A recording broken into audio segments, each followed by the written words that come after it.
I have no college education. I've been an executive for many years, many management positions. To be honest with you, I've never been asked if I have one. People just assume that maybe I do. On the consulting side, with most of our consulting clients, to be honest with you, what I end up solving for them is helping them make calmness out of chaos. To take bad communication within a company is going to cost them at least 20% of what their budget is. Welcome to the Thought Leader Revolution with Nikki Ballou. Join the revolution. There's never been a better time in history to speak your truth, find your freedom, and make your fortune. Each week, we interview the world's top thought leaders and learn the secrets of how they built a 6 to 7 figure practice. This episode has been brought to you by eCircleacademy.com, the proven system to add 6 to 7 figures a year to your thought leader practice. Welcome to another exciting episode of the podcast, The Thought Leader Revolution. I'm your host, Nikki Ballou, and boy, do we have an exciting guest lined up for you today. Today's guest is a good friend. He's a man that I've come to know as a leading thought leader in his field. And this is someone we can all learn a ton from. I'm speaking, of course, of none other than the one, the only, the legendary Amos McCoy. Welcome to the show, Amos. Thank you, Nikki, for having me here. I'm excited to be here, and thanks for sharing your listeners with us. I think we're going to have a great podcast. We're going to all learn something, and hopefully you all learn a little bit more about me. Fabulous. So, Amos, tell us your backstory. How'd you get to be the great Amos McCoy? I just woke up one day, and I was me. I'm kidding. Really, it all comes back to my early days. My leadership lessons really started when I was very young. My growing up in a small farming town in central Pennsylvania, really south central Pennsylvania. My mother was a single mother. She was a cleaning lady, worked cleaning houses by day and worked at cleaning businesses in the evening when they were shut down. And she really, at that point in my life, became my first mentor, my inspiration, and my role model. She proved to me that no matter what life throws at you, if you work hard and you treat people well, that you can succeed. And that was probably one of the most valuable lessons, I think, for me at that point in my life I could have possibly learned. Interestingly, because she was a cleaning lady, that gave me access to people. And lucky for me, my mother cleaned for some of the most prominent people in our area that owned businesses, owned empires in some cases here locally. And I had the opportunity as a very young man to travel with my mother and go to work with her in the summer when I wasn't in school and start to meet these people, see how they operated, see how their families worked, see how their businesses worked. And as a young man, I was like a sponge, just taking up everything that I could take up. And I really started to understand at that point how important it was to communicate well with people, as well as seeing that difference in the world that's out there and the difference between going to someone's house and seeing a family where dad comes home from work or mom comes home from work and they sit down and they do absolutely nothing, and seeing the activity level at other places and within other families. So my family soon became a family of, 6 or 7 different families that I got to interact with on a regular basis. And one of those was a local politician on school board, ran for the Senate many years before my time, and an auctioneer. And he and I hit it off. I was about 7 years old. He was 70 years old. Wow. And for whatever reason, we clicked. And I started going everywhere with this man. And he really became one of my main mentors at that age. At 7 years old, he put me to work. He said we would go to auctions quite often, his auctions. And one evening, he tapped me and said, hey, why don't you come up and help me work a little bit? I also, and I got to share this, at that point, I also learned the value of humor within relationships. So he obviously was my mother's employer. He's now by default kind of my employer, although I'm only 7 years old. But he knew my mother was uncomfortable about a 7-year-old being an auction runner and helping at an auction. So we got to the end of the auction. We were selling some linens and bed linens, table linens, those types of things. And he called me over and he said, "Boy," he said, what would it take? How much would I have to pay you to drop all that stuff so I can see the look on your mother's face when you drop it?" So, of course, as a young man, I wouldn't do it. But it was just the fact that he constantly had such a good attitude.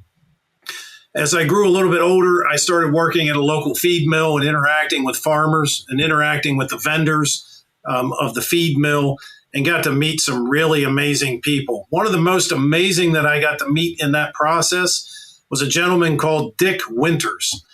And anybody listening might think that name sounds familiar. He was actually Major Dick Winters, which was the author of the book Band of Brothers. Saving Private Ryan was based on one of his books. He delivered vitamins every other week to the feed mill that I worked at. And I got to know him. One day he showed up and gave me a book. He signed it and said, "Hey, I wrote this book." It was many years later. I was sitting at home watching television, and I saw him on television accepting an award for the books and for the movies. But these opportunities are in front of all of us if we pay attention. And that was one of the things that I really started to understand was opportunities are out there, but only for those people that pay attention. I left that world and kind of went into my real first job as an adult and got involved in the concrete block industry, kind of moved around in that industry, ended up at a very large concrete block manufacturer. And guess what? I got there right in time for the downturn in 07, 08, and 09.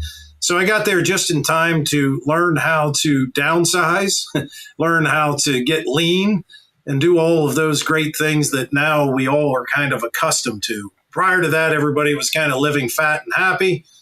I get there just in time for this amazing downturn.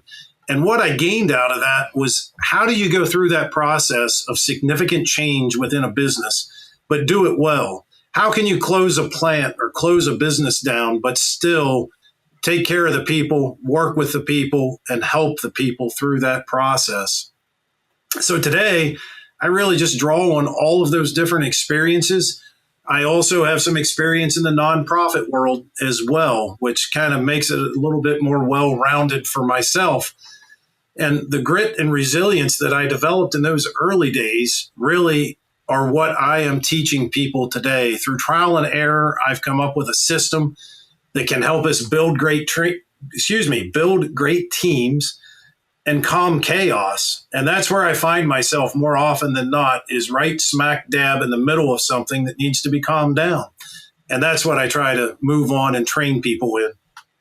So tell me a bit more about Dick Winters. I'm fascinated that you knew somebody so prominent. So to be honest with you, I met Dick delivering vitamins. I was helping to unload his truck. Knew him as Mr. Winters. My father was a Vietnam veteran, and I wore his field jacket in the wintertime.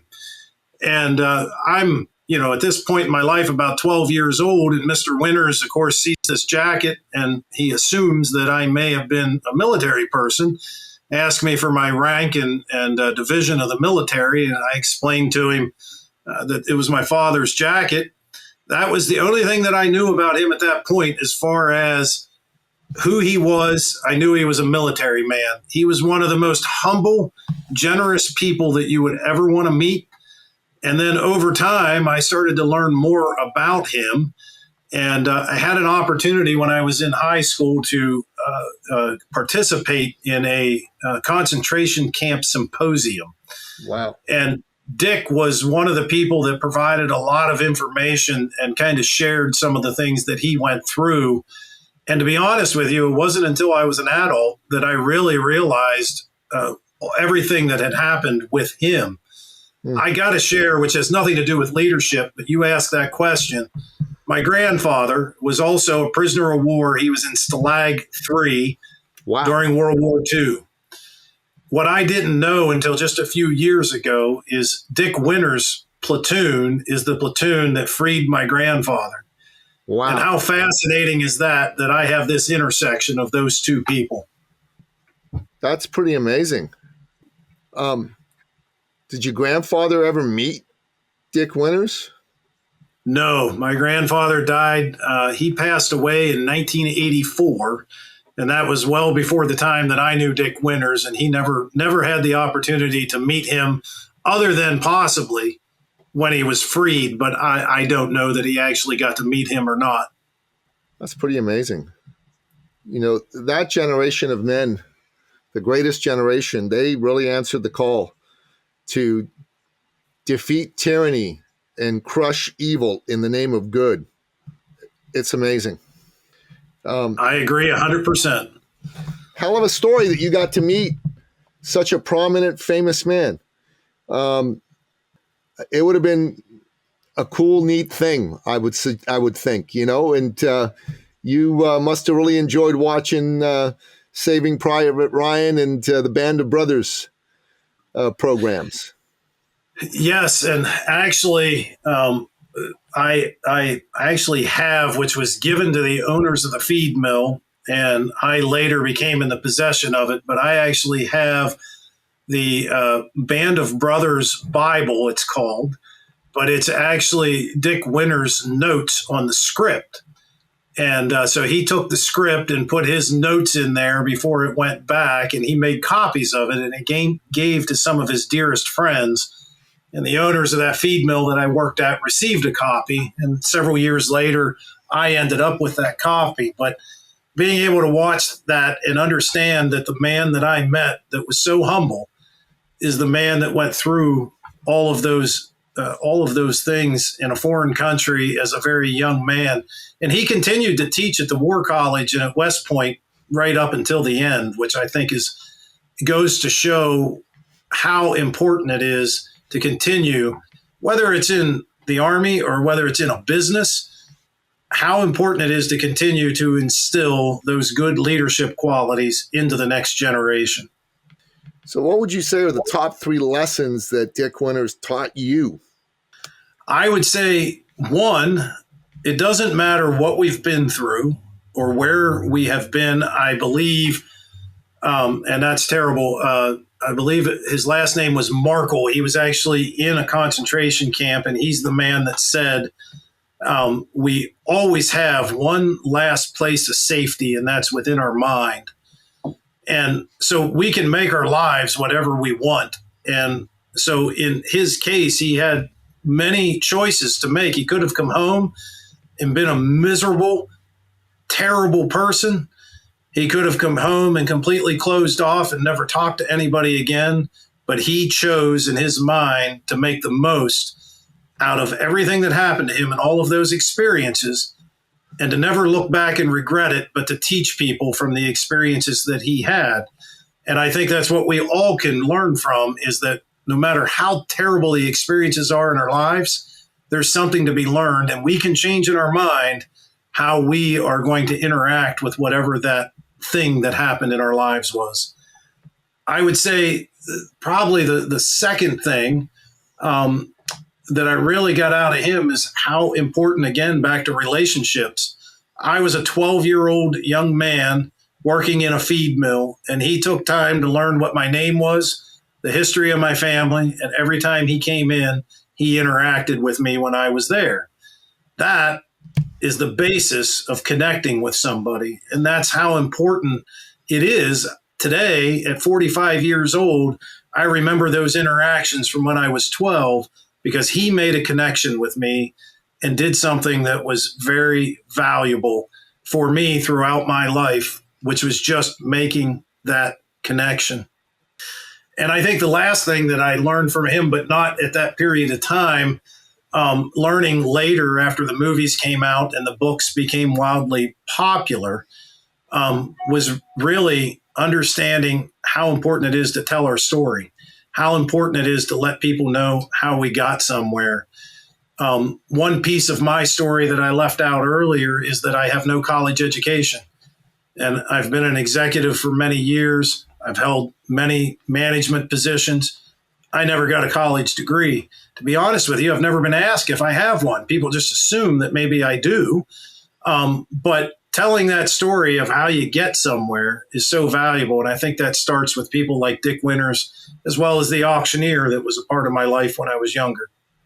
So tell me about this not having a college degree. I think, at the time that you were college age, it was a bigger deal to have a college degree than it is today. In fact, today, a lot of people are telling young people college degree is a net negative, a minus, not a net plus.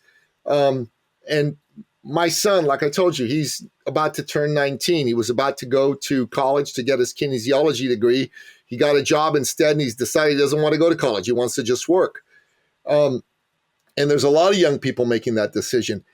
So walk me through the fact that you didn't have a college degree and yet you became, a high-powered business executive. So when I was graduating high school, everybody said, you absolutely have to go to college. It's the only way you can succeed. I did go to college for about 4 weeks. And at the end of 4 weeks, I said, this is not for me. Yeah. I'm not going to learn anything here other than all the things that I probably shouldn't learn, right? Yeah. I mean, I just knew that I wasn't cut out for college. So what I knew also was I needed an education. And I think that's the key. Everybody needs an education, but you don't have to get it through college. So I went out and got a job, and I attribute my first promotion to grit and hard work. I was working at a place, there was an order that came in, we couldn't fulfill it because there wasn't enough time. So rather than sleep that night, I got up in the middle of the night, I drove to the plant, I broke into the plant, I got the equipment out, and I hand-bagged sand all night until 6 o'clock in the morning when the normal time to start was. And when my boss came in and saw what I had done, I said, don't worry about it. I don't need paid. I just wanted us to be successful. I said, so don't worry about paying me. I'll work my whole shift. It's not a big deal. And that is what led to that first promotion. After I got that first promotion, I realized I need to learn a lot. So it really came down to understanding how I learned, leveraging that, and then making sure that I continually learn. Today, I'm well known for being very good with financials, to be able to look at them, analyze them, and understand them. I have no proper training in that other than I read the Idiot's Guide for Financials and many years of practicing. But my point is that I got the education through reading and through practical experience. So I'm still have an education. I just went about it in a different way.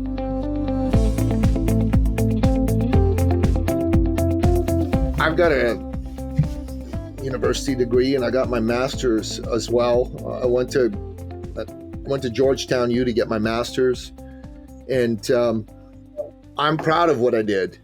But when my son told me he wanted to work and not go to college, I didn't bat an eye. I thought it was the right decision. A lot of colleges today have become woke factories to indoctrinate your children into communism. And what they do is they take a whole lot of money, put kids into a whole lot of debt, and they don't really deliver a value that lets them get a practical skill set that they can use to make their way in the world. So kudos to you. You were just ahead of the curve. You were just ahead of the curve, Amos. That's all there is to it. I like it. I like it a lot. So Amos, why don't you talk a bit about some of the key problems you help solve for your clients with your particular skill sets?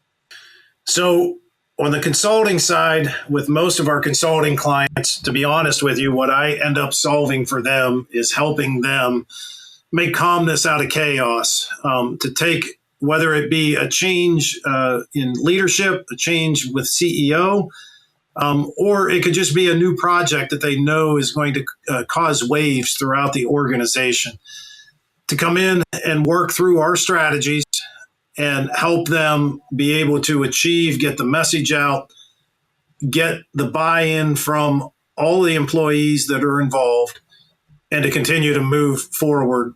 And, more than anything, being able to take what is typically going to be chaos. And if you think about a CEO change, maybe they know that the CEO is leaving, the new one's coming in, it's a retirement, son, daughter is coming in to make the replacement. but they know that there's a big difference in how they think, and they know it's going to be a shock to the organization. That can be handled very well, and that can be handled in a way that really causes turnover and other issues. So many times I find myself in the middle of chaos trying to calm everybody down and kind of get everybody going in the right direction. And the other piece that we continually are solving for teams, whether it be small teams within an organization or an entire organization, is communication. In today's day and age, so many people think that by sending a text, an email, making a phone call, that we are communicating. Well, we are, but we're not connecting. And the biggest thing that I tell people, which I think this is the biggest secret in the world that most people don't really pay attention to, is that when you deliver a message, 90% of what somebody gets out of that message is not what you say. It's your demeanor, it's your tone, and what you say. Now, if I'm going to send a text message, what am I missing out of that equation? Right? I'm missing the tone, and I'm missing the demeanor. They can't see me. So the best example I can give, I went into one of my clients one day, and as I'm walking through, it was a retail operation, as I'm walking through, several of the retail folks came to me and said, "Are you going to see the owner?" I said, "Yep." I said, "Oh, he is in a terrible mood today." And for me, I thought, that's odd. This guy is never in a terrible mood. I said, "Really? What's happened? What's going on?" So "We don't know, but he has been sending nasty emails and yelling at people all day." So I go in his office and I sit down. I said, "How are things today?" He said, "Actually, things are going wonderful." He said, "I've been very productive today. I've got this, this, and this done." And I'm kind of scratching my head thinking, what's going on here? And finally, he did say, he said, "I do have this one issue." He said, "The caps lock key is stuck on my computer." And it hit me that all morning he had been sending emails in all caps because the caps lock key was stuck or broken. So everybody misconstrued that. That's funny. As he was yelling at them. So, that's a simplistic example of a real life scenario. It's really but funny, helping teams to communicate is probably the second biggest thing that we do. Okay, so that was a good example. So why don't you give me a couple of examples of how you've helped folks with these things and what the result was? Absolutely. Early in my career, one of the companies that I worked for came out with this great idea. They were a pretty big company, places all over the United States, big central office, had all the bells and whistles and all the charts and graphs going up and down the walls and stuff. And they came up with a great idea that they were going to leverage their buying power. Now, they had plants all across the United States, and it seemed like a great idea, but they missed one kind of key point. They didn't really tell anybody. They came up with this idea. They said, "We're just going to send a memo on Friday afternoon saying, everybody across the United States, here's the new buying plan." Well, of course, what happens to memos on Friday afternoon? Most people don't read them, right? Nope. They get thrown out. Yep. So when it comes to the next couple of weeks, I was at a local area within this business, and people started showing up at the plant saying, "You got to do business with us because your corporate office made a deal with us and you have to use us." It almost created a revolt because people didn't understand what was happening. Why are there people coming telling me I don't have a choice? I have to do this. Yeah. Thankfully, I was at a point in that business that I was kind of involved with both parties, corporate and at the local level. So I went back to the corporate folks and said, "What's going on here?" And they explained to me what they had done. I said, "Can I see the memo?" And they said, "Sure." Because I'll be honest with you, I threw the memo out too. I didn't have it. So I look at the memo and it basically says, "Here's what you're going to do. Thanks." And this is a prime example of nobody told them being everybody else that is going to institute this, nobody ever told them what the vision was. Nobody told them, "Hey, we're going to save $2.8 billion across the United States. And although it might be more expensive just for your plant, overall, we're going to save this amount of money." So I had them rework that and send it back out, explaining what the vision was and what was happening. And of course, there was buy-in from everybody at that point, which up until that point were in opposition of what was happening. So being able to work through and many times just look at and make sure that the vision is actually there and that people can align with it and they understand where they fall within it. The other big or example that comes to mind to me is sometimes people end up owning a business or they stumble into business ownership, kind of like tripping over a cat. You know, something happens. A spouse passes away, a father, mother passes away that owns a business, and they end up, without ever intending to run a business, they end up in a position where they're now going to run a business. And in some cases, in many cases, they're really not prepared for it. So they take it on and say, well, I got to do this. I'm just going to go into it. It's all going to work out. And 90% of the time, it does not work out the way they expected it to because they had no realistic expectations. They didn't know what to expect. So I have one client that I've recently worked with that has kind of went through this transition and working with the leadership team as well as the owners and just getting everybody aligned and making sure communication is happening, making sure everybody sees where they fit within that vision and within that mission, and making sure that we're headed in a direction and everybody understands that. There are obviously all kinds of variations of how that can happen within business ownership, but it amazes me how often people end up owning a business not intending to own a business. Yeah, amen. Amen. Amen. So Amos, what would you say is the single biggest mistake people make when it comes to communicating through an organization that causes oppositionalism and frankly ends up costing them money?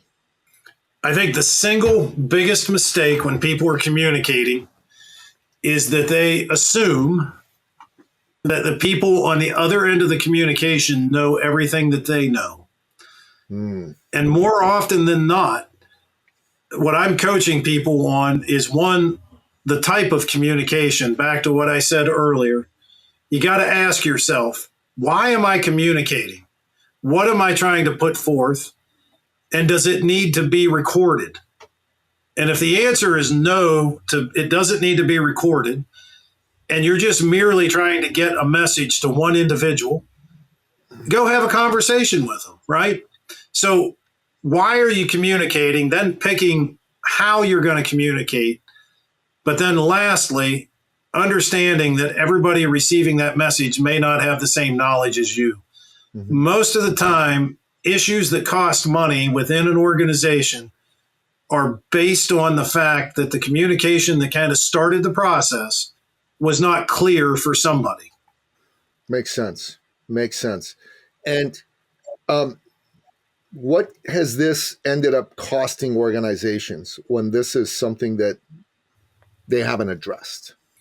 When organizations don't address this, they're going to have significant turnover because people don't feel as though their thoughts and opinions are of matter or are being considered. But more than anything else, where it really costs money, because turnover costs money, we all realize that. But where it's really going to cost money is whatever your end product is, whether that is just a customer that you have a service-based product or you actually have an end product. I guarantee you that if communication is not happening, whatever your process is, service, manufacturing, construction, it's going to cost you more to make that product than it should. And that's the biggest cost that I see. So if an organization, say a $100 million company, how much is this probably costing them a year? Bad communication within a company is going to cost them at least 20% of what their budget is. So if they're a $100 million company, and I'm not saying they're losing it, but they could save it. There's obviously loss that can be associated with bad communication. You lose customers, you don't get product out the door, but it's costing you more to make your product. So on average, how many millions of dollars was $100 million a year company able to save if they get this right versus they're not going to save it if they don't? They're going to save at least $20 million a year within their business. Really? Yep. 20 million, man. That is bold. And honestly, if I'm a CEO and I buy into that, obviously I'd want to do something about it, right? Yes, absolutely. So Amos, if people are interested in booking a call with you, how do they go about doing that? So we'll get you the link, Nikki. If you can put it in the show notes, they can get right there and book a free call with us so we can start to have a conversation and go through kind of what some of your pain points might be. They can also find us at McCoyleadership.com. Simple and easy, MCCOY leadership.com. Love it. And we end off each episode, Amos, by asking you, our guest expert, for your top 3 expert action steps. These are your top 3 in bullet point form, best pieces of advice for my listener to take their mindset, their performance to the next level. What say you? I would say number 1, which has been kind of what we've been talking about, understand how you communicate and learn how you can communicate differently with different types of people so that your message is heard. I think number 2 is, in today's age, there are so many pieces of technology coming out.